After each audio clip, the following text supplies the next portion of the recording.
Vamos abrir a escritura em 1 Tessalonicenses, capítulo 2.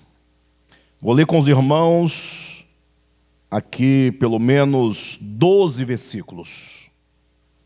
Embora nós não consigamos falar os 12 versículos, mas é sempre bom lermos uma porção maior, né, para que nós tenhamos uma clareza maior do que está dito e do que nós vamos dizer. Lógico que nós já lemos esse texto, esse capítulo todo, o capítulo 3, a carta inteira, mas é bom no início de cada estudo trazermos a leitura um pouco mais ampla para podermos começar a discursar e dialogar em torno desses temas. Capítulo 2, versículos de 1 a 12. Estou lendo na versão NVI, a nova versão internacional, tá? Irmãos, vocês mesmos sabem que a visita que lhe fizemos não foi inútil. Apesar de termos sido maltratados e insultados em Filipos, como vocês sabem, com a ajuda de nosso Senhor, de nosso Deus, tivemos coragem de anunciar-lhes o Evangelho de Deus em meio a muita luta. Pois nossa exortação não tem origem no erro, nem em motivos impuros, nem temos intenção de enganá-los. Ao contrário, como homens aprovados por Deus para nos confiar o Evangelho, não falamos para agradar pessoas, mas a Deus que prova o nosso coração. Vocês bem sabem que a nossa palavra nunca foi de bajulação, nem de pretexto para ganância. Deus é testemunha. Nem buscamos reconhecimento humano, quer de vocês, quer de outros. Embora como apóstolos de Cristo pudéssemos ter sido um peso, fomos bondosos quando estávamos entre vocês, como uma mãe que cuida dos próprios filhos. Sentindo assim tanta afeição por vocês, decidimos dar-lhes não somente o Evangelho de Deus, mas também a nossa própria vida, porque vocês se tornaram muito amados por nós. Irmãos, certamente vocês se lembram do nosso trabalho esgotante e da nossa fadiga. Trabalhamos noite e dia para não sermos pesados a ninguém, enquanto lhes pregávamos o Evangelho de Deus. Tanto vocês como Deus são testemunhas de como nos portamos de maneira santa, justa e irrepreensível entre vocês, os que creem.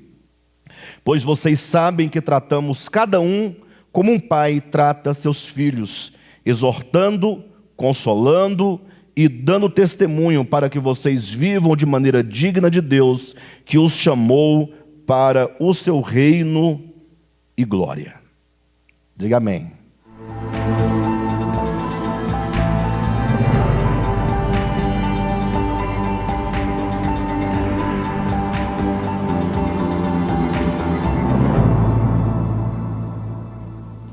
Queridos, como é que essa carta é uma bênção, né?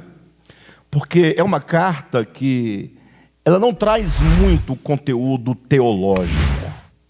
Não é uma carta que trabalha intensamente questões no sentido de apresentar as verdades nos seus aspectos minuciosos, no sentido da ortodoxia, como é o caso de Romanos, né? E o Romanos é uma carta extremamente densa no que diz respeito a explicar todo o Evangelho de Deus, as minúcias, as aplicações. Então essa carta de Tessalonicenses é uma carta mais simples.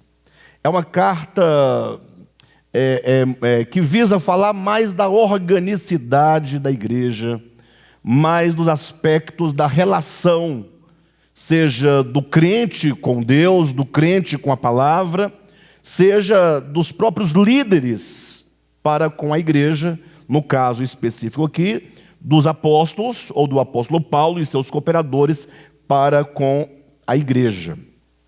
Ou seja, procura apresentar aqui o retrato de uma igreja sadia. E olha que falar de igreja sadia hoje em dia é muito complicado.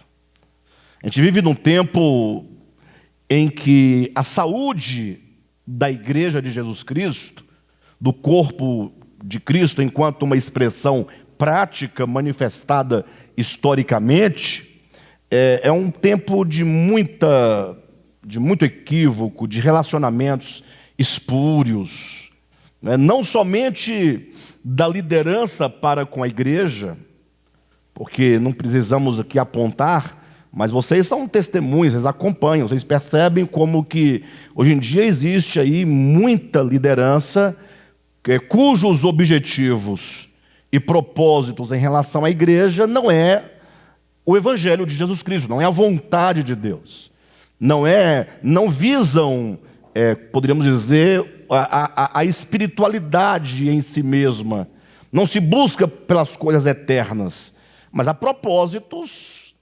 impuros, propósitos perversos, quando se mercantiliza a palavra de Deus, quando se faz da liderança, do cargo da liderança, um lugar de poder e de domínio sobre os filhos de Deus, quando se faz da liderança ou das funções de pastor, de mestre, de doutores, de bispos e outros mais, com fins de ganhar a vida material, e não somente ganhar a vida material, mas de enriquecimento ilícito, impróprio, não é? Como que exploram a fé das pessoas. Tem esse aspecto, ninguém pode negar. E a despeito de quão sinceros são os cristãos de um modo geral, não podemos fechar os olhos para o fato de que existe esse aspecto negativo na liderança da igreja, não em todas as igrejas, não todos os líderes, mas isso é algo muito notório, é algo muito patente, a ponto de você ter que procurar uma agulha no meio de um palheiro, como quem busca, poxa, olha aqui, nós vamos encontrar pessoas sinceras, que tenham propósitos sinceros, verdadeiros. Por outro lado, não haveria esse grupo, desse clero maldito, perverso, pecaminoso, se não houvesse do outro lado também pessoas que formam a assembleia, que formam as igrejas, né? O grupo de pessoas, se não houvesse pessoas que estão ali para serem alimentadas segundo também a sua ganância. É basicamente aquilo que Paulo diz em 2 Timóteo, no capítulo 4, quando ele diz assim a Timóteo, olha, prega a palavra, insta, quer seja oportuno, quer não, porque haverá dias em que as pessoas se cercarão de mestres, como que sentindo coceiras nos ouvidos, a fim de ouvirem aquilo que eles desejam, segundo a sua própria ganância. Então, eu vou colocar nesses termos, os irmãos vão me entender. Não haveria o crime do 171, de acordo com o nosso Código Penal, se não fosse a ganância daquele que é iludido e ludibriado. Ou seja, aquele que comete o crime do 171, de enganar o outro, de extorquir o outro, não pelo uso da força, mas da influência, da conversa, de uma boa conversa, do engano, se a pessoa do outro lado não estivesse procurando, ou, de alguma maneira, sua ganância não fosse despertada por uma questão muito fácil. Então, assim, a coisa é muito fácil, é muito barata, é muito assim, cai fora, não vai por aí. Quando você vê um evangelho barato, um evangelho de barganha, cai fora, não funciona. Então, é certo que se existe, por um lado, uma liderança espúria, é porque existe também um rebanho que está ali, ainda que sem compreender muitas coisas, mas está sendo despertado a partir dos desejos que nós temos no seu coração.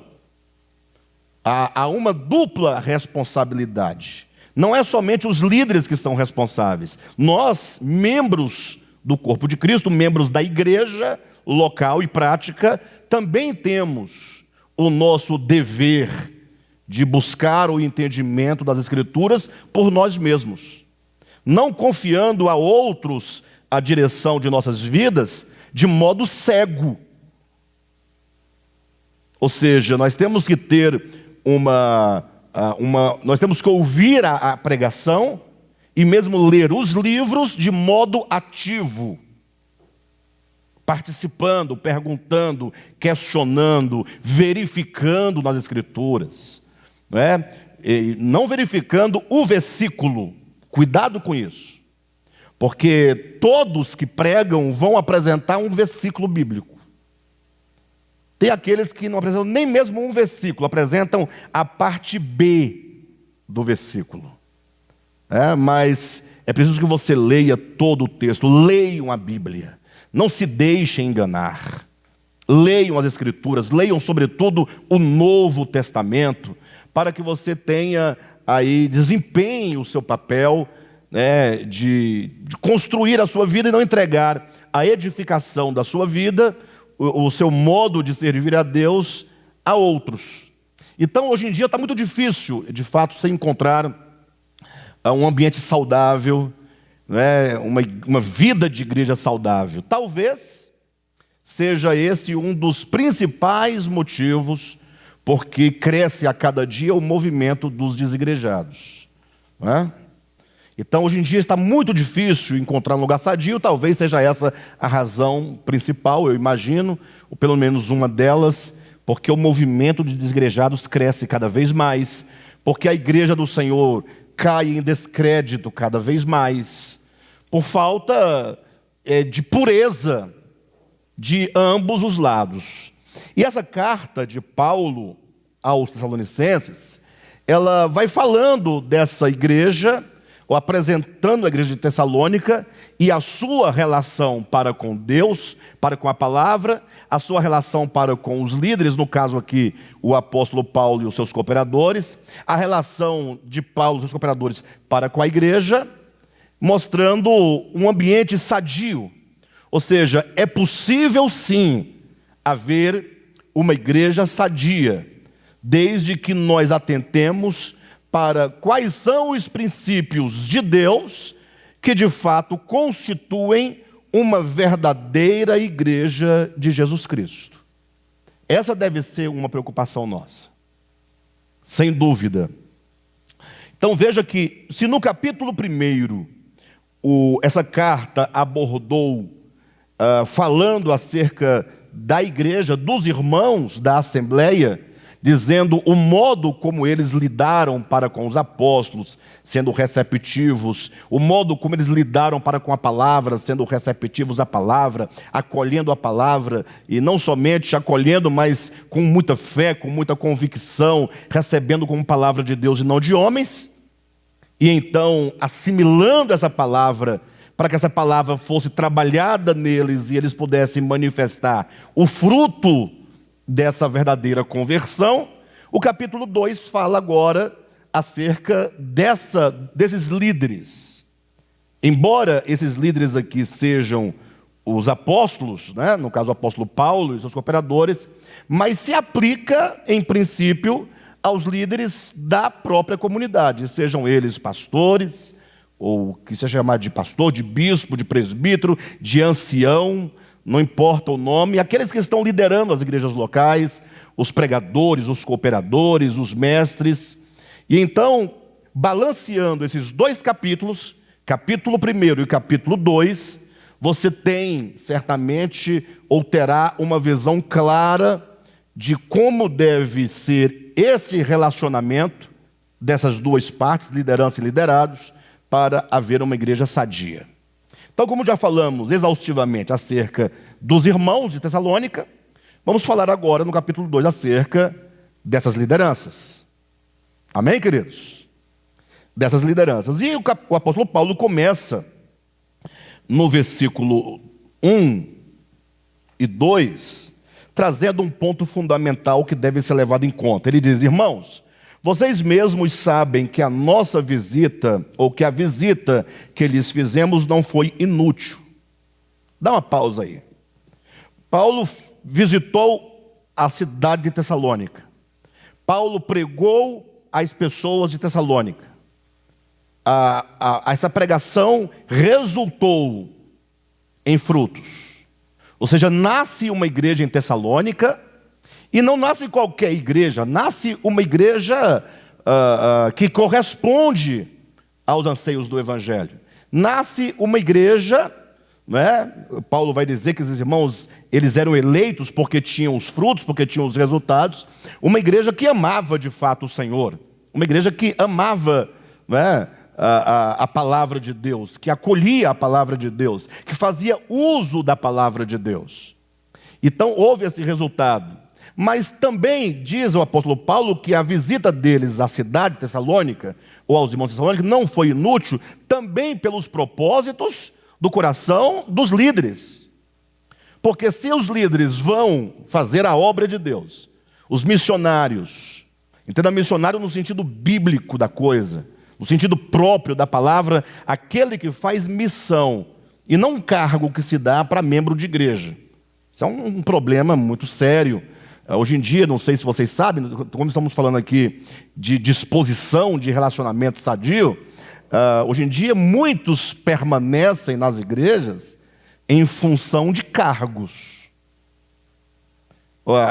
A igreja se organizou de tal maneira, eu vou falar do Brasil, porque é aqui que nós conhecemos mais propriamente, de maneira que se a pessoa não tiver um cargo, uma função específica, ou uma função que ainda que seja apenas de nome, elas não ficam.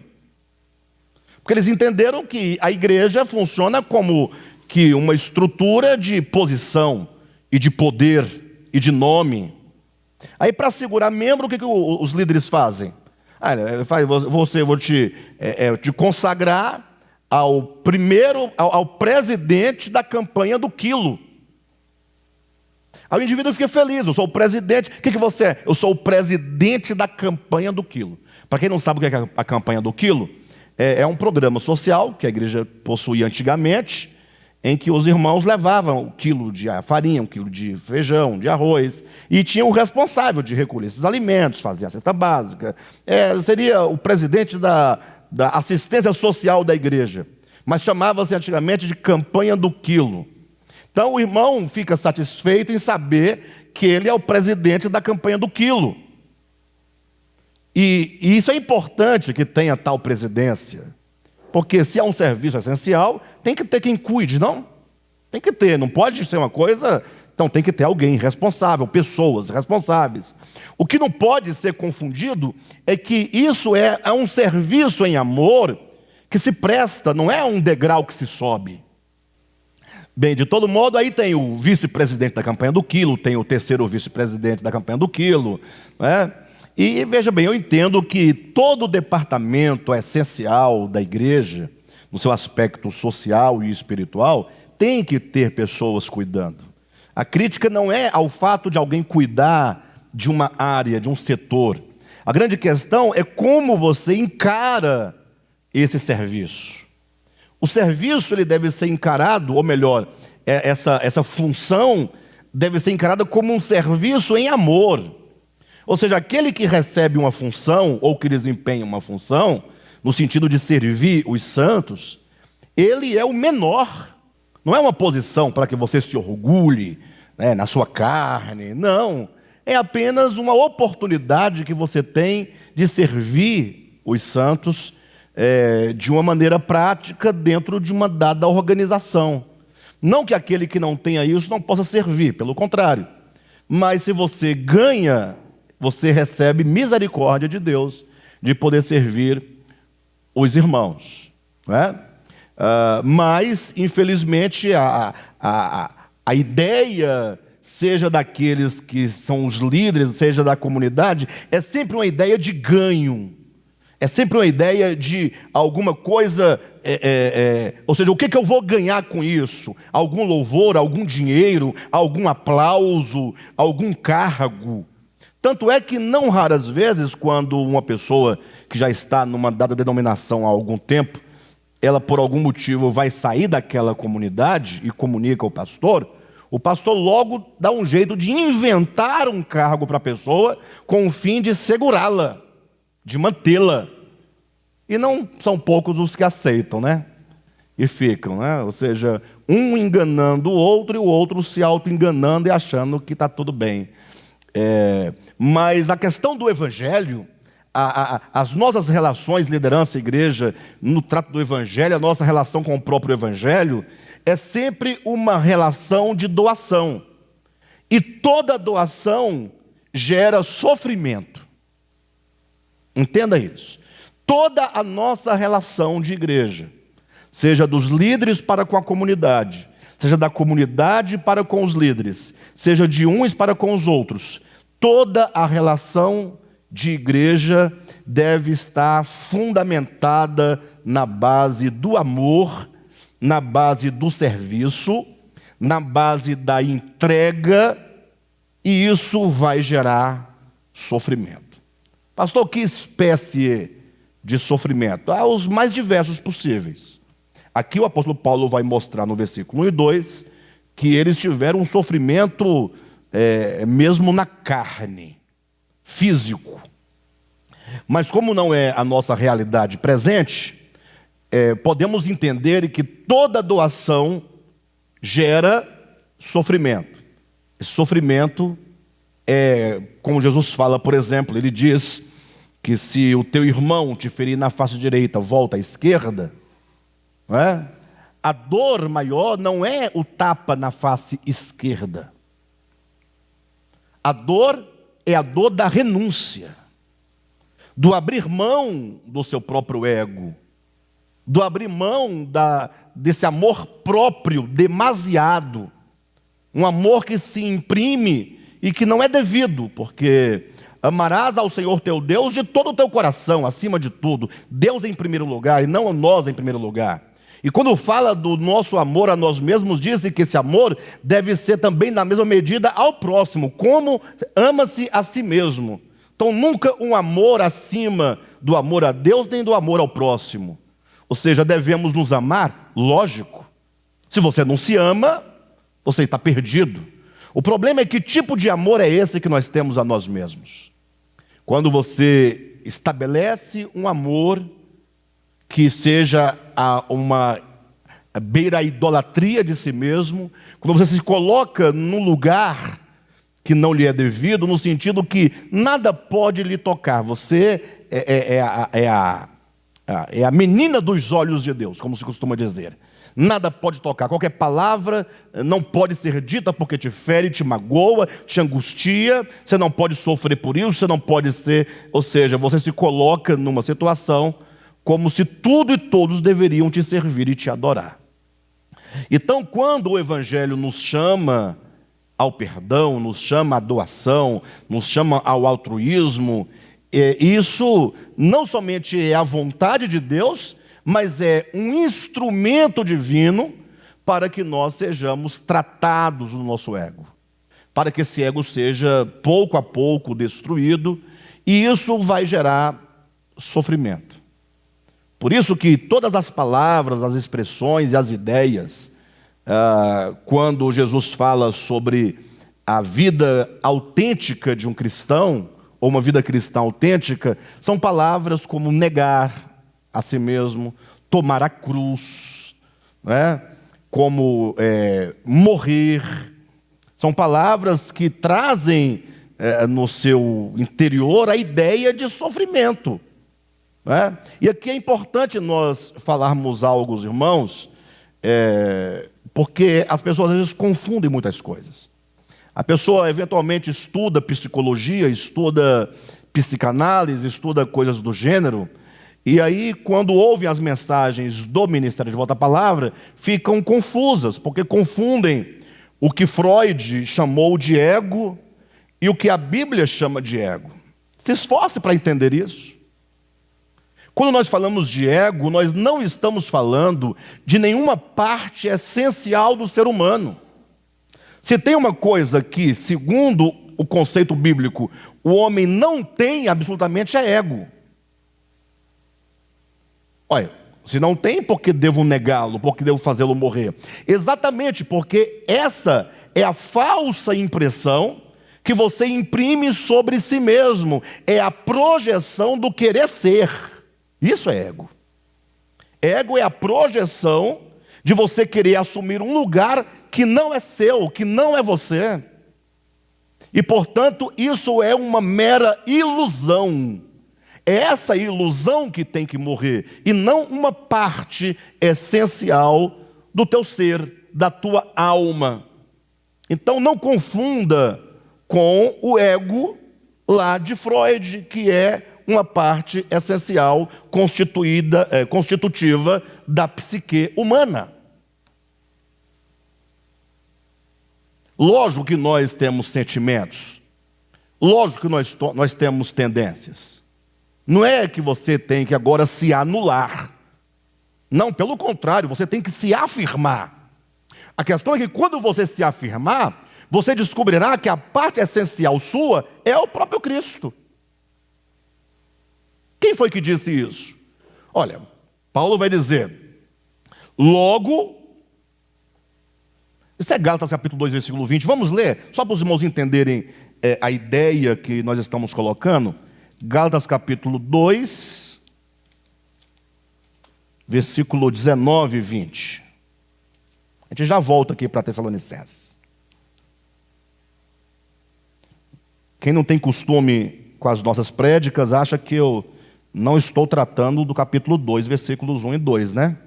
Mas eu estou exatamente no ponto nevrálgico do versículo 1 e 2 do capítulo 2. Logo vocês verão. Olha o que diz aqui no capítulo 2, versículo 20.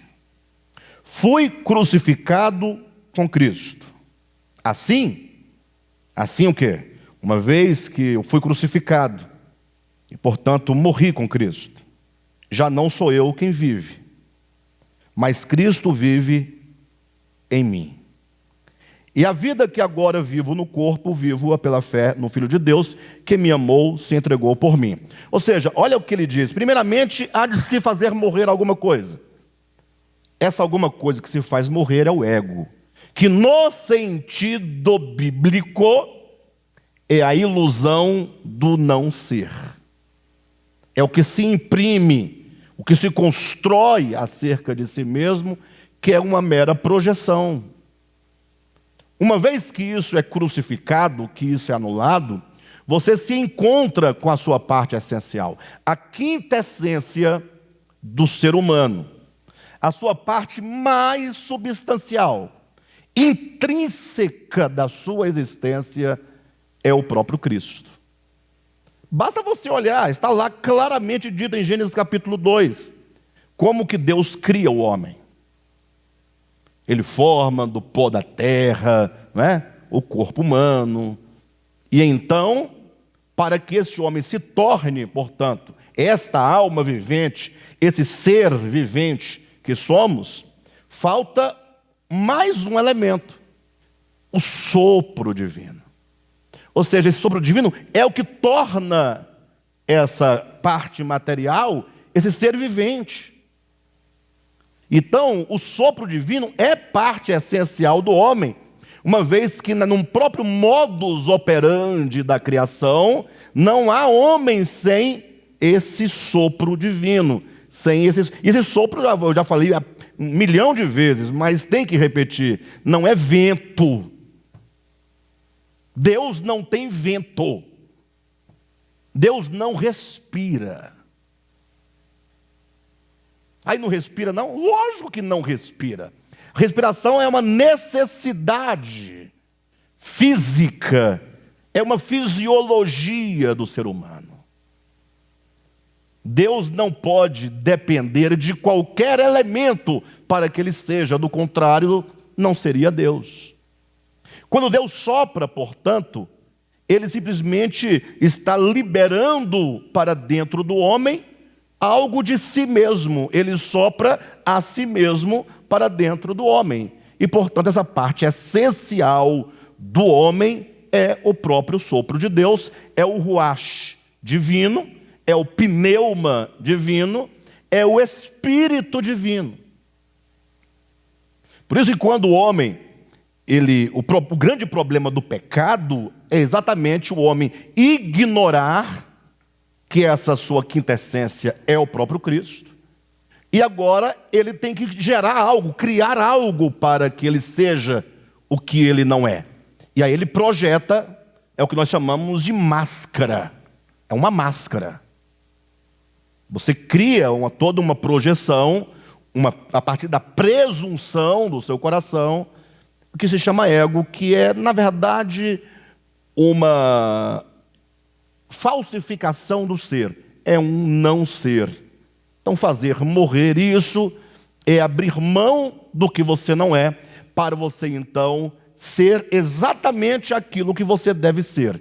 Logo, já não sou eu quem vive. Logo, Cristo vive em mim. Mas para que tenha esse resultado, não sou eu quem vive, Cristo vive em mim, tem que ter o início. Estou crucificado com Cristo. Eu fui crucificado com Cristo. A cruz é um instrumento de aniquilação. E esse processo de aniquilação desse ego é o que gera sofrimento, abrir mão de si. Lembra, Jesus disse: se alguém quiser vir após mim. Gente, por que a gente faz tanta confusão? Tanta confusão.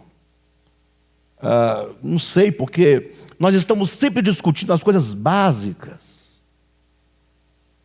E exatamente essa discussão das coisas básicas é exatamente a nossa resistência do nosso eu, é nós querendo sobreviver à cruz de Cristo.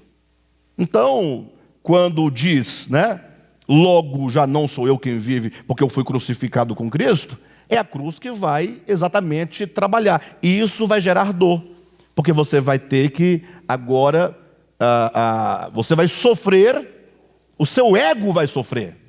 É um sofrimento do ego. Quem sofre é o seu ego.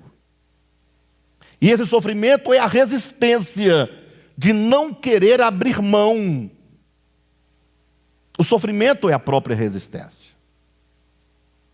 Por isso que, inclusive, o apóstolo Paulo vai ensinar em Romanos, capítulo 8, que os sofrimentos são um caminho que nos conduz à glória. Não há glória sem sofrimento. Por que não há glória sem sofrimento? Ora, porque nós não temos condições de manifestar o que somos, porque há um problema em nós, esse ego, esse tal do ego, que não é um ego freudiano. Não é. Não é. Tem que estudar. Tem que separar as coisas. Tem que parar de confundir as coisas. E se não souber, tem que procurar saber. E não ficar apertando sem necessidade. Porque não me aperta. Não me aperta. Bem, de todo modo, esse sofrimento, Paulo vai dizer que o caminho da glória é um caminho de sofrimento. Porque é por meio desse sofrimento que aquilo que não somos, que pensamos que somos, que pretendemos ser, é destruído. Romanos capítulo 8, a partir do 17, ele vai dizer acerca dos sofrimentos. O sofrimento, portanto, é indispensável. Não há mudança, não há transformação, não há salvação sem sofrimento. E a grande prova é o próprio Jesus. Sendo ele, Jesus, a encarnação do Verbo, impoluto, sem pecado, precisou passar pelo caminho do sofrimento. Quando você fala, Jesus, para nos salvar, morreu na cruz, você está afirmando, não há salvação sem sofrimento. Agora, o grande problema é o engano, É o engano. Cuidado com o engano. Cuidado com as coisas fáceis. Com as coisas que te parecem que não... Porque logo vão dizer, não, mas Jesus morreu por mim para que eu não precise morrer. Quem te falou isso? Peraí, quem falou isso para você? Vamos lá. Gente, presta atenção. Jesus morreu no meu lugar. Como assim? Para ele ter morrido no seu lugar, é uma coisa muito lógica. Eu não estou negando o Evangelho, eu estou explicando o Evangelho para os irmãos. A morte vai haver de Cristo e é muito valiosa e muito preciosa. Você tem que compreender. Para Cristo ter morrido no seu lugar, do jeito que você pensa e que o cristianismo decaído ensina, é uma coisa muito lógica e simples. você estava condenado ao lago de fogo, sim ou não? Ou estava condenado a quê? A pergunta é, a que o homem está condenado? Não é a morte eterna? Para Jesus ter morrido no seu lugar, nesse sentido, ele deveria ter morrido eternamente. Aniquilado eternamente, no fogo eterno. Acabou, ele pagou por você. Ou não? Pense um pouco em nome de Jesus. Pense um pouco em nome de Jesus. É baseado nesse conflito que eu estou trazendo para os irmãos, levando os irmãos a pensarem, foi que um tal de Kennedy Reagan, ele criou uma ideia de que Jesus, quando morreu na cruz, ele desceu ao inferno, baseado em Atos 2, disse esse pregador já falecido americano, que ele foi para o inferno de fogo, ficou 3 dias dentro de um tacho de fogo, porque do contrário não poderia ter ele morrido no nosso lugar. Vocês entendem? Até onde vai a capacidade do ser humano? Ah, Jesus então não morreu por mim? Lógico que ele morreu por você. No sentido de que se ele não morresse na cruz do Calvário, nenhum caminho seria possível de ser pavimentado na sua consciência. Mas Jesus não morreu por você para que você não deva morrer. Isso não é evangelho. Você não vai encontrar em nenhum lugar dos evangelhos, nem das epístolas, nem do Apocalipse, que Jesus morreu para você não precisar morrer. Pelo contrário, Jesus disse que todos aqueles que nele creem devem ser unidos a ele na sua morte. Então o evangelho não prescinde da nossa morte, ele exige a nossa morte. Por isso que logo trataram de fazer do batismo um dogma, um sacramento. Porque se é sacramento, você vai lá, recebe uma aguinha na cabeça, né? Pega um mói lá e taca água na sua cabeça, então você entra dentro do rio, pronto, tá resolvido, fui batizado. Não, você não foi batizado. Esse batismo em água, enquanto rito, se ele existe, porque ele se encontra nas páginas do Novo Testamento, ele existe enquanto pedagogia. Em nome de Jesus, definitivamente, coloca no seu coração, nada existe de realidade espiritual que esteja contido substancialmente em qualquer coisa material. Entenderam? Não? Todas as realidades espirituais só se encontram em Deus e no espírito humano. Nunca num pão, nunca num vinho, nunca num copo d'água, nunca num cajado, nunca num azeite, nunca em qualquer coisa que seja material. Nunca em qualquer outra coisa material. Nunca. Ah, mas os irmãos têm o partir do pão. Mas nós estamos dizendo que isso aqui significa, nós somos seres pedagógicos, nós somos crianças, nós precisamos de parábolas, nós precisamos de metáforas, nós precisamos de símbolos, para compreender as coisas básicas. Quisera eu que nós não precisássemos de nada disso. Totalmente desnecessário uma bacia com água ou um pedaço de pão, ou um copo de vinho. E nem com os símbolos pedagógicos às vezes estamos entendendo, ou fingimos que não estamos entendendo, ou achamos que estamos entendendo, ou estamos nem aí para qualquer coisa que venha significar qualquer outra coisa. Vocês entendem? Então, qual é o ponto que eu estou tratando? Ego, sofrimento. Para que ninguém pense que eu estou fora do meu tema, o apóstolo Paulo vai dizer que o ingresso deles em Tessalônica teve fruto por qual motivo? Porque mesmo em meio a todo o sofrimento, eles pregaram a palavra no poder de Deus. O que significa que o evangelho que eles levaram a Tessalônica não tinha outro motivo senão a verdade em Deus. Uma vez que ninguém aceita o sofrimento de graça. Ou seja, ninguém querendo vantagem passa por sofrimento. Todos que querem alguma vantagem estão, na verdade, fugindo de qualquer forma de sofrimento. Ou seja, o fato de os apóstolos aceitarem o sofrimento, e mesmo a despeito das perseguições, das pauladas, dos martírios, e das feras, e das fogueiras, ainda assim eles entrarem para levar o evangelho, isso aponta para a pureza do coração, para a pureza das intenções dos apóstolos. Porque seria muito fácil, eu não vou pregar por causa disso. Está tendo perseguição, então vou ficar quietinho aqui na minha, embora. Então qual o seu objetivo afinal? Você quer aplauso? Você quer dinheiro? Né? O apóstolo Paulo vai dizer aqui na frente, vamos tratar disso mais um pouco na frente, mas a ideia de que os obreiros de Deus, eles recebem a ajuda, contribuição, salário, termo bíblico, da igreja, das igrejas.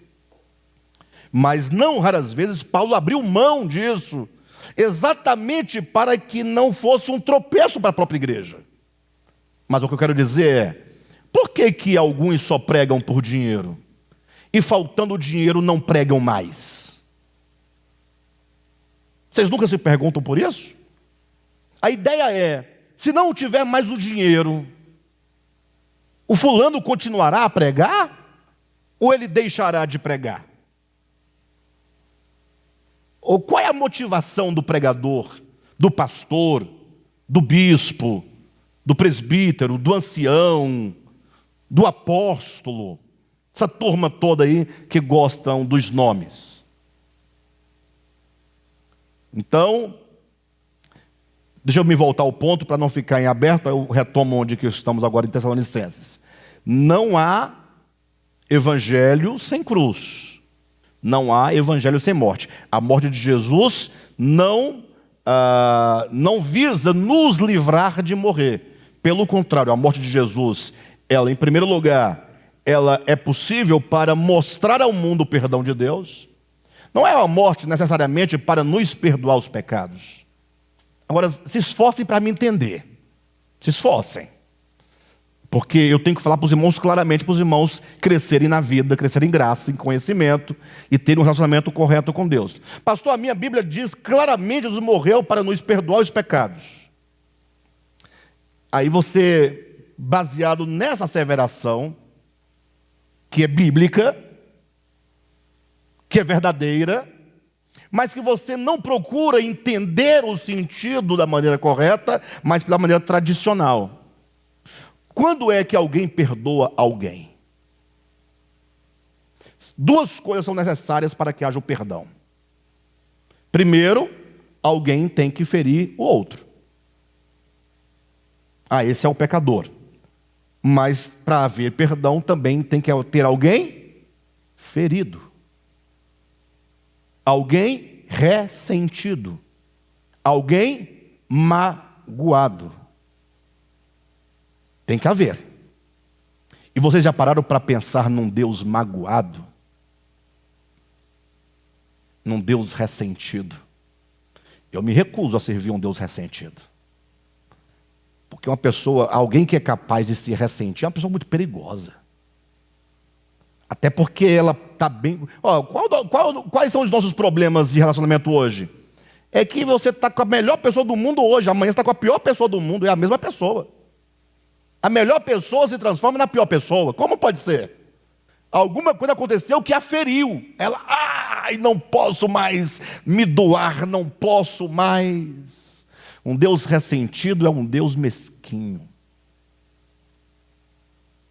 Um Deus ressentido é mais ou menos você estar na sua casa, tomando um café na sua área, de bermuda, sandálias nos pés, de boa, num sábado à tarde, tranquilo, aí vem aquelas formiguinhas bem pequenininha, cuja mordida é a pior que tem. Aí ela vem assim e tá. Aí você, miserável. E agora você fica profundamente ofendido com a formiga. Aquela formiga vai me pagar. Faz sentido isso? Na hora você vai até matar, vai dar um tapa e vai esmagar, né? Mas A ideia é que é inconcebível a ideia de que você fique ressentido, magoado, transtornado com a formiga. Como é que Deus pode ficar magoado com o homem que Ele criou? Se antes de Ele criar o homem, Ele já sabia de tudo. Nada é novidade, Deus não é pego de surpresa. E nada que o homem faça é capaz de ferir o eterno. Nada, nada, nada. Lógico que quando a gente fala do âmbito humano, nós falamos, o homem fere a santidade de Deus, o homem fere a justiça de Deus, mas no sentido de que nós estamos em oposição. Mas isso é unilateral. Deus é eternamente Deus e não pode ser tocado, nem maculado por qualquer coisa que seja. Nem mesmo o homem, nem mesmo seus pecados, nem mesmo a santidade, nem mesmo a dádiva. Nada que o homem dê a Deus o acrescenta e nada que o homem faça negativamente o diminui. O que é a morte de Cristo, quando a Bíblia fala que Ele morreu para nos perdoar os pecados? Significa que Ele morreu para mostrar ao mundo que Ele não está ofendido, que você pode vir. A morte quer dizer, Deus estava em Cristo, reconciliando consigo o mundo. Por isso que diz, e Ele nos confiou a palavra da reconciliação. O que é a palavra da reconciliação? Ei pessoal, podem vir. Deus não está irritado. Você abandone o seu caminho e venha. Mas ao abandonar o caminho e vir não é condição. É uma necessidade necessária, porque se não abandona, não vem. Porque o vir é abandonar. Porque o caminho não é algo que se faz. O caminho é algo que se percorre para longe do Criador. Quem entende o que eu estou falando? Ou seja, o homem, com os seus atos egoístas, perversos, ele vai se afastando. Deus fala, pode vir, filho. Ah, mas eu fiz. Pode vir, filho. Eu quero colocar sandálias nos teus pés, anel no seu dedo, te dar uma veste nova. Olhe para a parábola do filho pródigo. Não há um pai ali ofendido, não há um pai dizendo, olha, você vem, mas tem que me pagar. Vem, mas não pode fazer de novo. Vem, mas não existe mais na parábola do filho pródigo. Então Cristo morreu para nos perdoar os pecados? Sim. Em que sentido? Morreu para demonstrar ao mundo que Deus não é exigência, Deus é doação. Lógico, vão me acusar de relativista, de universalista, de que mais? De liberalista, porque, inclusive essa semana eu ouvi, mandaram para mim um vídeo de uma pessoa aí, de um pastor, dizendo que o amor de Deus não é essencial, ele não é bem mandamento, ele é ordem, é como se fosse alguma coisa nesse sentido. Porque as pessoas querem um Deus que ame, mas que ame condicionalmente. Eu amo desde que? E aí na verdade, essa é uma criação do próprio homem, que cria um Deus à sua própria imagem e semelhança. Ah, pastor, então pode fazer o que quiser e está tudo bem? Não tem nada bem. Não tem nada bem. Porque quando Deus diz para você não ir por esse caminho é um caminho de morte. Você está morrendo. Morrendo morrerás. Gênesis 2,17. Deus não quer que você morra. E o perdão divino que é mostrado e demonstrado e manifestado na cruz de Cristo é perdão para todos. Todos estão perdoados, no sentido de que Deus não vai descontar nada em ninguém. Ah, então façamos qualquer coisa e está tudo bem? Não, porque aquele que recebe o perdão divino, que é curado no seu coração, quanto às suas impressões equivocadas acerca de Deus, aquele que entende o amor de Deus, ele retorna à casa como o filho pródigo retornou. E aquele que continua nas suas trevas do entendimento, que não recebe esse amor divino e não retorna, ele também está perdoado. E porque ele está perdoado, e somente porque ele está perdoado, é que ele pode sofrer a morte eterna. Porque se ele não tivesse perdoado, ele não poderia sofrer a morte eterna. Como assim, pastor? Você está perdoado, por isso ele sofre a morte eterna? É porque perdão é perder. Perdão é Deus falando assim: olha, eu tenho direito sobre a sua vida. Eu sou o Criador. Eu tenho direito, eu tenho poder de manter você aqui, ó, amarrado a mim, mesmo você se estribuchando. Mas não, eu deixo ir livremente, ainda que seja para a sua própria destruição. Isso é o amor de Deus. Então quem se perde, quem sofrerá a morte eterna, só pode fazê-lo porque Deus disse: pode ir, você não está obrigado a viver ligado a mim. Mas saiba que o final deste caminho é morte. Rompamos e sacudamos as nossas algemas, e rompamos os seus laços e sacudamos as suas algemas. Salmo de número 2, versículos de 1 a 3. O que diz em Romanos capítulo 1? Que porque esses homens que estão vinculados a Deus, pela legalidade da criação, pelo direito que Deus tem sobre o homem, eles não querem viver ligados a Deus, aí eles não reconhecem o poder de Deus, não reconhecem os atributos de Deus, eles, por isso, negam a glória que é devida a Deus, eles não amam a Deus, antes fazem para si mais de escultura, adoram a si mesmos, se tornam loucos. Versículo 24 a 25. Por isso Deus os entregou. Ou seja, podem ir.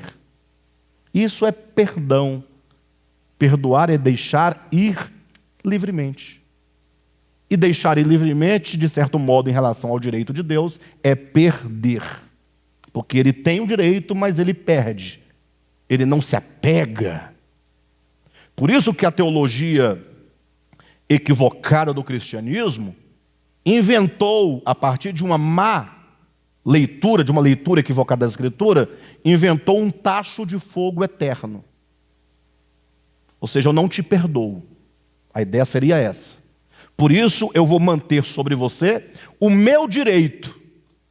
E como você não quer me servir, eu, porque tenho direito sobre você, não o deixo ir. Te colocarei de castigo dentro de um tacho de fogo eternamente. Você nunca poderá sair desse tacho, porque esse é o meu direito sobre você. Você não me serve? Tudo bem, mas também você não pode ir. Você vai ficar preso dentro de um tacho de fogo, com enxofre, e com os capetas, e com garfo, com Satanás, e com enxofre, e com tudo mais.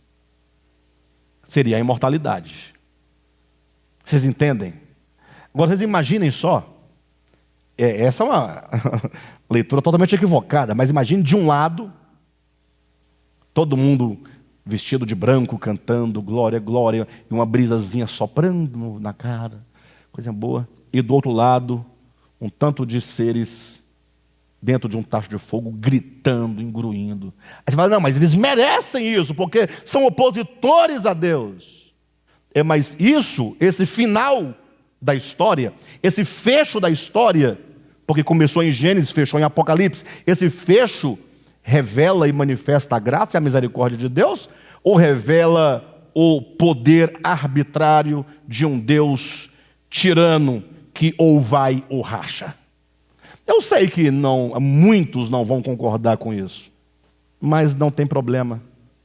Bem, mas de todo modo, eu preciso retomar, nós acabamos saindo um pouquinho do que nós estávamos dizendo, de fato, dessa vez foi a necessidade de esclarecer alguma coisa, mas tudo isso para explicar o ponto de que não há salvação sem morte, não há salvação sem sofrimento, e que a morte e o sofrimento de Cristo não nos isenta de morte e sofrimento.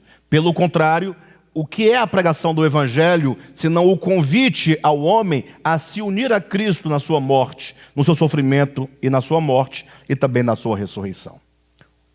O batismo, enquanto esse símbolo, ele é exatamente como diz Paulo em Romanos capítulo 5, capítulo 6, versículos de 1 a 3, esse batismo ritualístico, ele representa essa união do homem com Deus na sua morte e ressurreição, com Cristo. Por isso que poucos entendem aquele texto de Marcos capítulo 16, versículo 15, quando diz que quem crer e for batizado será salvo. Há uma discussão em torno disso. De modo que há aqueles que acreditam, que falam assim, não é bem assim. Crendo é salvo, ainda que não seja batizado. Há os que defendem esse lado. Aí vem o contrário. Não. Para ser salvo tem que crer e batizar. Aí a discussão fica assim. Uns creem que a salvação depende de fé mais batismo. O batismo entra enquanto uma condição de salvação. E o outro diz, não pode haver condição de salvação. Basta a fé. Vocês entendem que aqui eles eliminam um para ficar só com a fé? E aqui eles fazem de duas coisas? E na verdade não há esse problema, essa discussão não existe. Quem crer e for batizado quer dizer, quem crer no Evangelho, no sentido de que essa fé não é uma fé meramente dogmática, mas é a fé capaz de levar este homem à união com Cristo na sua morte e ressurreição. Por isso o batismo. E por isso que a pessoa pode então dizer salva, porque é a morte quem de fato o salva. Porque o que te condena é exatamente essa presunção do não ser, que é o ego. A salvação se opera organicamente. Então, veja que a questão do Evangelho, dessa pureza do Evangelho, não nos exime do sofrimento. O sofrimento chega a ser algo necessário. De modo então que o apóstolo Paulo diz que o ingresso dele e dos seus cooperadores em Tessalônica, em relação à igreja, não foi infrutífero. Por quê?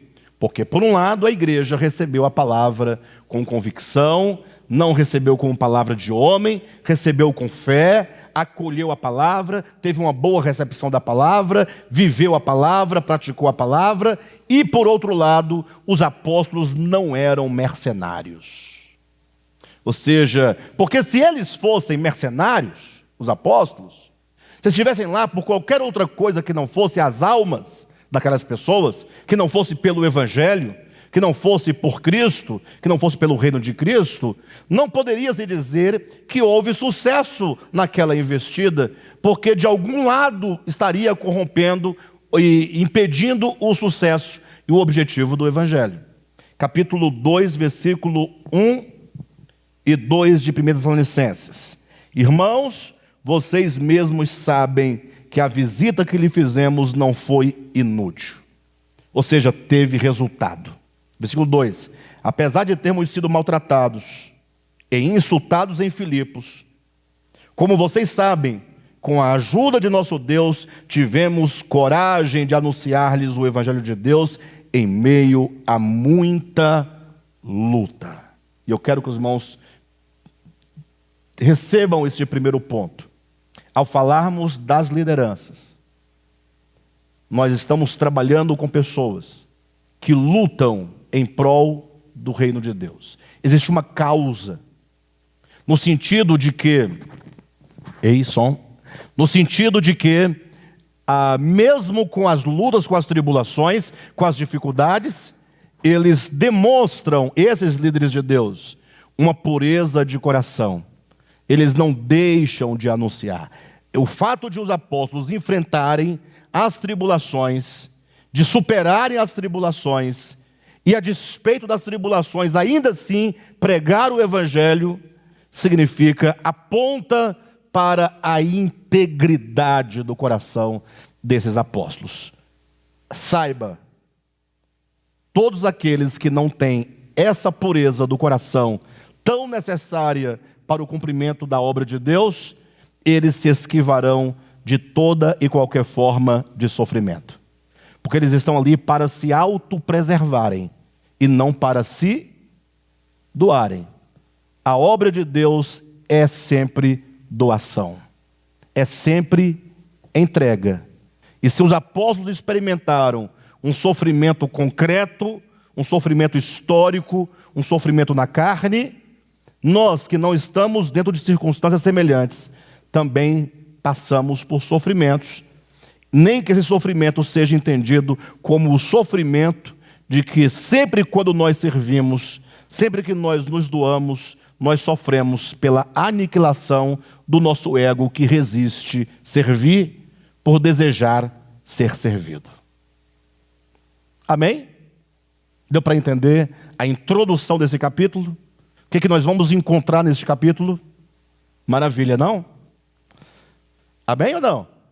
Vocês ficaram meio assim, não gostaram muito do capítulo 2? Veja que nós estamos entendendo o capítulo 2 em diálogo com o capítulo 1, é o todo. Primeiro falou-se da igreja, agora desses que se relacionam com a igreja, para que tenha esse equilíbrio, para você ter a noção de uma igreja que está em condições adequadas, segundo a verdade de Deus. Uma igreja sadia, uma igreja que glorifica a Deus pela sua vida, pelo seu viver. Tá bom, queridos? Glória a Deus.